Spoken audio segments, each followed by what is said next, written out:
اعوذ باللہ من الشیطان الرجیم بسم اللہ الرحمن الرحیم رب اشرح لی صدری ویسر لی امری واحلل عقدۃ من لسانی یفقہوا قولی آمین یا رب العالمین۔ اللہم صلی علی محمد وعلی آل محمد وبارک وسلم۔ السلام علیکم ورحمۃ اللہ وبرکاتہ۔ میں شائستہ صدیقی بات کر رہی ہوں۔ جیسا کہ ہم سورۃ النساء کی آیت بآیت تفسیر کا مطالعہ کر رہے ہیں، تو آج ہم سورۃ النساء کی آیت نمبر 2 کے ترجمہ و تفسیر کا انشاءاللہ مطالعہ کریں گے۔ تو چلتے ہیں اپنے فرسٹ پیج کی طرف۔ وہ ٹاپکس جو آج ہم مطالعہ کریں گے وہ ہیں سورۃ النساء کی آیت نمبر 2 کا ترجمہ، اس آیت مبارکہ کا ربط آیت، اس آیت مبارکہ کا شان نزول اور آیت مبارکہ کے تمام جملوں کی جملہ بجملہ تفسیر اور یتیموں کے حقوق سے متعلق احادیث مبارکہ۔ تو سب سے پہلے اس آیت مبارکہ کے ترجمے کو سمجھتے ہیں اور چلتے ہیں اپنے نیکسٹ پیج کی طرف۔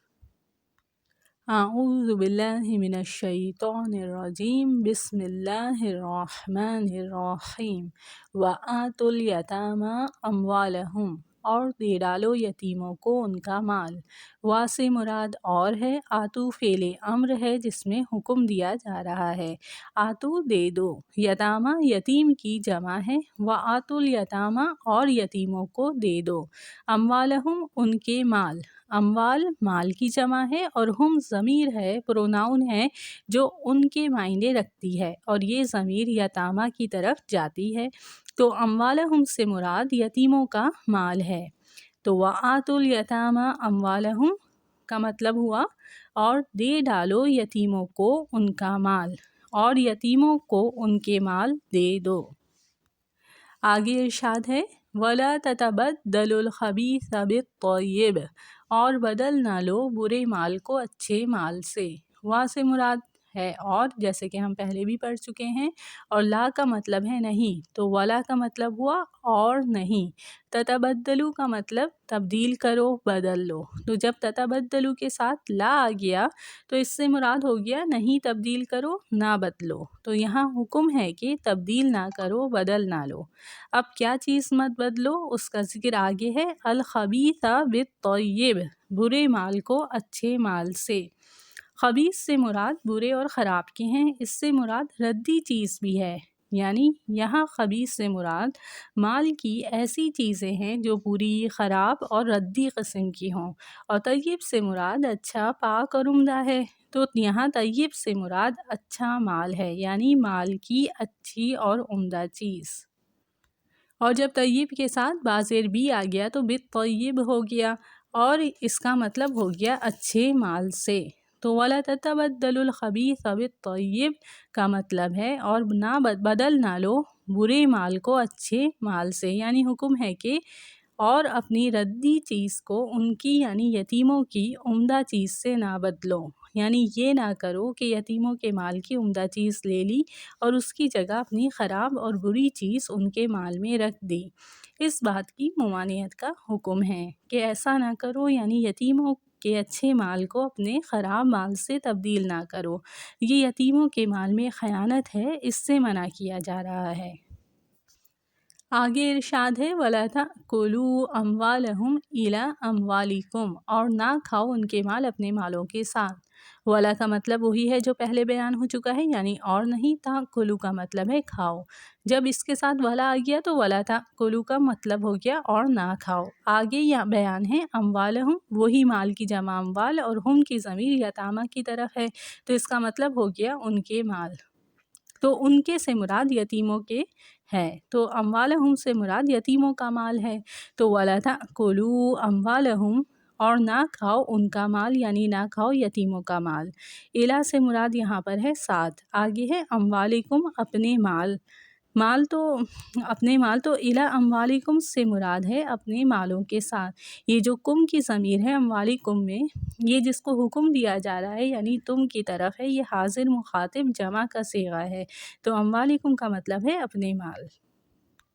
تو وَلَا تَأْكُلُوا أَمْوَالَهُمْ إِلَىٰ أَمْوَالِكُمْ کا مطلب ہوا اور نہ کھاؤ ان کے مال اپنے مالوں کے ساتھ، جیسے اپنے مال کے ساتھ یتیموں کا مال بھی ملا لیا اور اسے خرچ کرنے لگے اور یتیموں کے مال کا کوئی الگ حساب نہ رکھا اور اس طرح ان کے مال کو اپنے مال کے ساتھ ملا کر اپنے بھی ذاتی خرچ میں لے لیا۔ تو اس بات سے منع کیا جا رہا ہے کہ اپنے مالوں کے ساتھ ملا کر ان یتیموں کا مال نہ کھاؤ۔ آخر میں ارشاد ہے انہ کان حوبا کبیرا، بے شک یہ ہے بڑا وبال، انہ بے شک یہ، یعنی یہ ساری چیزیں جو اس آیت مبارکہ میں منع کی جا رہی ہیں، جیسے یہاں اس آیت مبارکہ میں مال یتیم کی عمدہ چیز لے کر اس میں اپنی خراب چیز رکھنے سے منع کیا جا رہا ہے اور یتیموں کے مال کو نہ کھانے کا حکم دیا جا رہا ہے اپنے مالوں کے ساتھ ملا کر۔ تو ان نحو میں بے شک یہ سے مراد مال یتیم میں کسی بھی قسم کا ناجائز تصرف ہے۔ حوبن کبیرہ، بڑا وبال، مطلب حوبن گناہ کو کہتے ہیں اور کبیرن سے مراد ہے بڑا۔ تو انہ کانا حوبن کبیرہ، بے شک یہ بڑا گناہ ہے۔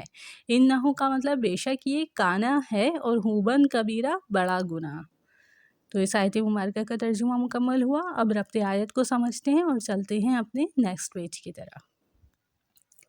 سورۃ النساء کی پہلی آیت مبارکہ میں قرابت کے رشتوں کی حفاظت اور ان کے حقوق ادا کرنے کی تاکید عام انداز میں بیان فرمانے کے بعد اس دوسری آیت مبارکہ میں یتیموں کے اموال کی حفاظت کا حکم اور ان میں کسی قسم کی خرد برد کرنے کی ممانعت ہے، کیونکہ یتیم بچے کا نگران اور ولی عموماً اس کا کوئی رشتہ دار ہوتا ہے، اس لیے اس کا تعلق بھی حق قرابت کی ادائیگی سے ہی ہے۔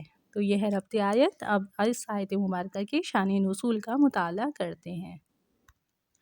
یہ آیت مبارکہ غطفان کے ایک شخص کے متعلق نازل ہوئی ہے۔ اس کے پاس اس کے یتیم بھتیجے کا بہت سارا مال تھا۔ جب یتیم بالغ ہوا تو اس نے اپنا مال طلب کیا، اس کے چچا نے اس کو منع کیا۔ اس موقع پر یہ آیت مبارکہ نازل ہوئی۔ نبی کریم حضرت محمد مصطفیٰ صلی اللہ علیہ وآلہ وسلم نے اس شخص کے سامنے اس آیت مبارکہ کی تلاوت فرمائی۔ اس شخص نے کہا، ہم اللہ تعالیٰ اور اس کے رسول صلی اللہ علیہ وآلہ وسلم کی اطاعت کرتے ہیں اور بہت بڑے گناہ سے اللہ تعالیٰ کی پناہ میں آتے ہیں۔ اس نے اپنے بھتیجے کو مال دے دیا۔ اس نوجوان نے اپنے اس مال کو اللہ کی راہ میں خرچ کر دیا۔ تو یہ ہے شان نزول۔ اب اس آیت مبارکہ کے تمام جملوں کی جملہ بہ جملہ تفسیر کا مطالعہ کرتے ہیں اور چلتے ہیں اپنے نیکسٹ پیج کی طرف۔ اس آیت مبارکہ کے پہلے جملے میں ارشاد ہے وَآتُوا الْيَتَامَىٰ أَمْوَالَهُمْ، جس کا ترجمہ یہ ہے کہ اور دے ڈالو یتیموں کو ان کے مال۔ تو پہلے یتیم کے معنی کو سمجھ لیتے ہیں۔ یتیم کے لفظی معنی اکیلے اور منفرد کے ہیں، اسی لیے جو موتی سیب میں تنہا ایک ہو اس کو در یتیم کہا جاتا ہے۔ شرعی اصطلاح میں اس بچے کو یتیم کہا جاتا ہے جس کے والد کا انتقال ہو گیا ہو۔ بالغ ہونے کے بعد شرعی اصطلاح میں اس کو یتیم نہیں کہا جائے گا، جیسا کہ حدیث شریف میں ہے کہ بلوغ کے بعد یتیمی باقی نہیں رہتی۔ یتیم بچوں کی ملکیت میں اگر کچھ مال ہے جو ان کو کسی نے ہبہ کیا ہو یا کسی کی میراث سے ان کو پہنچ گیا ہو تو یتیم کے ساتھ اس کے مال کی حفاظت بھی اس شخص کے ذمے ہے جو یتیم کا ولی ہو، سرپرست ہو، خواہ اس ولی کا تقرر اس کے والد نے اپنی زندگی میں خود کر دیا ہو یا حکومت کی جانب سے کوئی ولی گارجین مقرر کیا گیا ہو۔ ساتھ ہی ولی میں یہ بھی لازم ہے کہ یتیم کے ضروری اخراجات تو اس کے مال سے پورے کرے، لیکن اس کا مال بالغ اور باشعور ہونے سے پہلے اس کے قبضے میں نہ دے، کیونکہ وہ ناسمجھ بچہ ہے، کہیں ضائع کر دے گا۔ تو آیت مبارکہ کے اس جملے میں جو ارشاد فرمایا گیا کہ یتیموں کے مال ان کو دے دو، اس کی تفصیل آگے اسی سورہ مبارکہ کی 5ویں آیت مبارکہ میں آتی ہے، جس میں بتلایا گیا ہے کہ ان کے مال ان کو اس وقت دو جب دیکھ لو کہ وہ بالغ ہو گئے اور ان کو اپنے نفع اور نقصان اور بھلے برے کی تمیز پیدا ہو گئی۔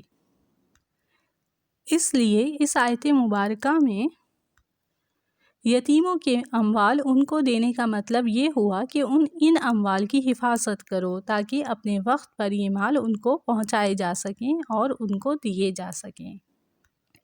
تو اللہ تعالیٰ اس آیت مبارکہ میں یتیموں کے والیوں سرپرستوں کو حکم دیتا ہے کہ جب یتیم بلوغت اور سمجھداری کو پہنچ جائیں تو ان کے جو مال تمہارے پاس ہوں انہیں یتیموں کو دے دو، پورے کے پورے بغیر کمی اور خیانت کے ان کے حوالے کر دو۔ اب یہ جو پیریڈ آف ٹائم ہے، عرصہ ہے بلوغت اور سمجھداری تک پہنچنے کا، اس عرصے میں یتیموں کے مال کی حفاظت کرنی ہے تاکہ اپنے وقت پر یہ مال ان کو دیے جا سکے، یعنی اس مال میں کسی قسم کی خیانت اور خرد برد نہیں کرنی، جیسا کہ اس آیت مبارکہ کے آگے کے جملوں میں اس کا بیان آ رہا ہے۔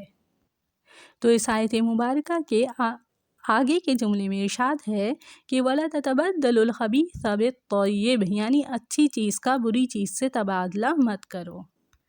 بعض لوگ ایسا کرتے تھے کہ یتیم کے مال کی تعداد تو محفوظ رکھتے تھے، مگر اس میں جو اچھی چیز نظر آتی وہ خود لے لیتے اور اس کی جگہ اپنی خراب چیز رکھ دیتے، جیسے عمدہ بکری کی جگہ اپنی لاغر اور بیمار بکری یتیم کے مال میں رکھ دیتے، یا کھرے نقد کے بدلے میں کھوٹا رکھ دیتے۔ یہ بھی چونکہ مال یتیم میں خیانت ہے اور ممکن تھا کہ کسی شخص کا نفس یہ ہیلا یا بہانہ تراشے کہ ہم نے تو یتیم کا مال لیا نہیں بلکہ بدلہ ہے، اسی لیے قرآن کریم نے صراحتاً اس کی ممانعت فرما دی۔ اس ممانعت میں جس طرح یہ داخل ہے کہ خود اپنی خراب چیز دے کر اچھی چیز لے لیں، اسی طرح یہ بھی داخل ہے کہ کسی دوسرے شخص سے تبادلے کا ایسا معاملہ کر لیں جس میں یتیم بچے کا نقصان ہو۔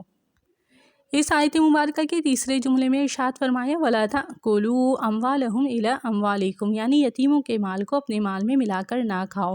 اس حکم کا مقصد یتیم کے مال کو ناجائز طور پہ کھائے جانے کی ممانعت ہے، یعنی یتیم کے مال کو ناجائز طور پہ کھانے سے منع کیا جا رہا ہے۔ عام طور پر ہوتا یہ ہے کہ یتیموں کا مال اپنے مال میں شامل رکھا، اس میں سے خود بھی کھایا، یتیم کو بھی کھلا دیا۔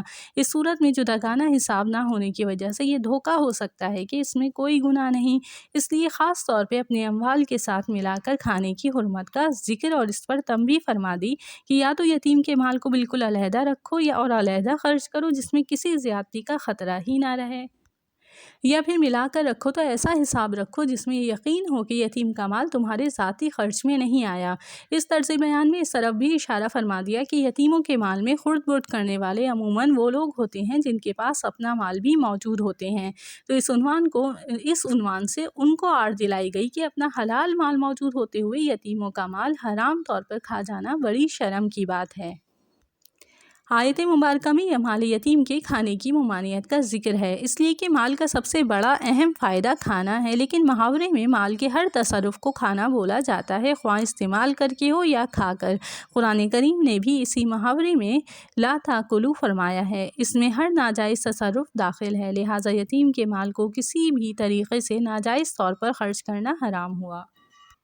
البتہ ایسے لوگ جو انتہائی دیانت کے ساتھ یتیم کے مال سے جائز حصہ نکال کر اس کو اپنے مال میں ملا دیتے اور پھر دونوں فریقین مل بیٹھ کر کھاتے تھے، وہ اس وعید سے گھبرا گئے اور اپنا یتیم کا کھانا پکانا الگ کر دیا۔ اس سے فریقین میں یعنی یتیم اور اس کے ولی کے لیے عملی دشواریاں پیدا ہونے لگیں۔ تو ایسے دیانت دار لوگوں کی تسلی کے لیے دوسرے مقام پر ارشاد فرمایا سورۃ البقرہ کی آیت نمبر 220 میں وَإِن تُخَالِطُوهُمْ فَإِخْوَانُكُمْ فِي الدِّينِ، یعنی اگر تم ان سے مل جل کر رہنا یعنی خرچ اکٹھا رکھنا چاہو تو وہ تمہارے بھائی ہیں، یعنی اگر تم دیانت، نیک نیتی اور اخلاص عمل کے ساتھ عملی دشواریوں سے بچنے کے لیے ان کا بقدر حصہ مال اپنے مال کے ساتھ ملا کر اکٹھے مل بیٹھ کر کھاؤ پیو تو اس میں کوئی حرج نہیں ہے، کیونکہ آگے اسی سورہ مبارکہ کی یعنی سورۃ البقرہ کی آیت نمبر 220 میں ارشاد باری تعالیٰ ہے وَاللَّهُ يَعْلَمُ الْمُفْسِدَ مِنَ الْمُصْلِحِ، اور اللہ تعالیٰ خوب جانتا ہے کہ خرابی کرنے والا کون ہے اور اصلاح کرنے والا کون، یعنی اللہ تعالیٰ جانتا ہے کہ مال کو باہم ملانے کے اس عمل میں کون اصلاح پسند ہے اور خیر خواہ ہے اور کون بدنیت یعنی یتیم کے مال کو ہڑپ کرنے والا ہے۔ تو اس آیت مبارکہ کے اس جملے میں جو ارشاد مبارک ہے کہ وَلَا تَأْكُلُوا أَمْوَالَهُمْ إِلَىٰ أَمْوَالِكُمْ، یعنی یتیموں کے مال کو اپنے مال میں ملا کر نہ کھاؤ، اس کا مقصد یتیم کے مال کو ناجائز طور پر کھا جانے کی ممانعت ہے، خواہ اپنے مال میں ملا کر کھایا جائے یا علیحدہ رکھ کر کھایا جائے۔ آیت مبارکہ کے آخری جملے میں ارشاد فرمایا انہ کان حوبا کبیرہ، جس کا ترجمہ یہ ہے کہ بے شک یہ بڑا گناہ ہے۔ یہاں لفظ حوباً آیا ہے، جو لفظ حوب یہ بقول ابن عباس رضی اللہ تعالیٰ عنہما حبشی زبان کا لفظ ہے، اس کے معنی ہیں بڑا گناہ۔ عربی زبان میں بھی یہ لفظ اسی معنی کے لیے بولا جاتا ہے۔ مطلب یہ ہوا کہ مال یتیم میں کسی بھی قسم کا ناجائز تصرف، خواہ حفاظت کی کمی سے ہو یا خراب چیز کے بدلے میں اچھی چیز لے کر ہو یا اپنے مال کے ساتھ ملا کر اس کا مال کھانے سے ہو، بہرحال یہ بہت بڑا گناہ ہے، اور یتیم کے مال کو کھانے کی سخت وعید اس سورہ مبارکہ کی آیت نمبر 10 میں آ رہی ہے، جس میں فرمایا گیا ہے کہ جو لوگ ناحق ظلم سے یتیموں کا مال کھا جاتے ہیں وہ اپنے پیٹ میں آگ ہی بھر رہے ہیں اور عنقریب وہ دوزخ میں جائیں گے۔ تو اس آیت مبارکہ کے تمام جملوں کی جملہ بہ جملہ تفسیر مکمل ہوئی۔ اب ہم اس آیت مبارکہ کے ضمن میں یتیموں کے حقوق سے متعلق احادیث مبارکہ کا مطالعہ کرتے ہیں اور چلتے ہیں اپنے نیکسٹ پیج کی طرف۔ اس آیت مبارکہ میں یتیموں کے حقوق بیان ہوئے ہیں۔ جیسا کہ ہم جان چکے ہیں کہ یتیم اس بچے کو کہتے ہیں جس کے والد کا اس کے بچپن میں انتقال ہو گیا ہو۔ والد عالم اسباب میں بچے کا کفیل اور سرپرست ہوتا ہے، اور یتیم بچہ اس عظیم نعمت سے محروم ہو جاتا ہے، اس لیے وہ سب سے زیادہ شفقت اور پیار کا مستحق ہوتا ہے۔ علیہ وآلہ وسلم کی حدیث مبارکہ ہے، صحیح بخاری میں حضرت سہل بن سعد رضی اللہ تعالیٰ عنہ سے روایت ہے کہ رسول اللہ صلی اللہ علیہ وآلہ وسلم نے فرمایا کہ میں اور اپنے یا پرائے یتیم کی کفالت کرنے والا آدمی جنت میں اس طرح قریب قریب ہوں گے، اور آپ صلی اللہ علیہ وآلہ وسلم نے اپنی انگشت شہادت اور بیچ والی انگشت مبارک سے اشارہ کر کے بتلایا اور ان کے درمیان تھوڑی سی کشادگی رکھی۔ یعنی یتیم کی سرپرستی ایک اہم ذمہ داری ہے جس پر اس قدر اجر و ثواب کی بشارت ہے۔ اسی لیے اس آیت مبارکہ میں اللہ تعالیٰ نے یتیموں کے حقوق ادا کرنے ہی کے ضمن میں یتیموں کے سرپرستوں والیوں کو یتیموں کے مال کی حفاظت سے متعلق اہم ہدایات اور احکامات عطا فرمائے ہیں۔ یہ دین ہمارا یہ کمزوروں کے حقوق بیان کرتا ہے۔ اسی طرح اللہ کے رسول صلی اللہ علیہ وآلہ وسلم کی حدیث ہے ابن ماجہ شریف میں آپ صلی اللہ علیہ وآلہ وسلم نے فرمایا مسلمانوں کے گھرانوں میں سے بہترین گھر وہ ہے جہاں کسی یتیم کے ساتھ حسن سلوک کیا جاتا ہو، اور مسلمانوں کے گھرانوں میں سے بدترین گھر وہ ہے جہاں کسی یتیم کے ساتھ ظلم کیا جاتا ہو۔